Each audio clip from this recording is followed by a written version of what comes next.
यवतमाळच्या माळ मसोला फाट्याजवळ भरधाव अज्ञात वाहनाच्या धडकेत एका युवकाचा जागीच मृत्यू झाला। या घटनेनंतर संतप्त ग्रामस्थांनी नागपूर तुळजापूर महामार्गावर रास्ता रोको आंदोलन करत हायवे 1.5 तास जाम ठेवला होता।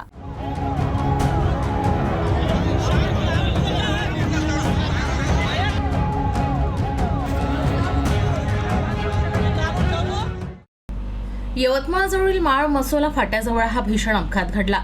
भरधाव वेगातील अज्ञात वाहनाने युवकाला धडक दिल्यानंतर त्याचा जागीच मृत्यू झाला।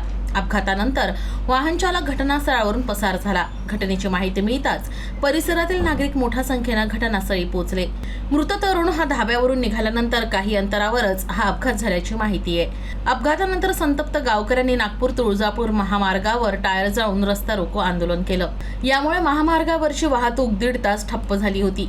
परिसरातील अवैध दारू धाबे तत्काळ बंद करावे आणि संबंधितांवर कठोर कारवाई करावी अशी मागणी आंदोलकांनी केली। तर घटनेची माहिती मिळताच पोलिसांनी घटनास्थळी धाव घेतली आणि आंदोलकांची समजूत काढली आणि वाहतूक सुरळीत केली। सध्या पोलीस अज्ञात वाहन चालकाचा शोध घेत आहेत।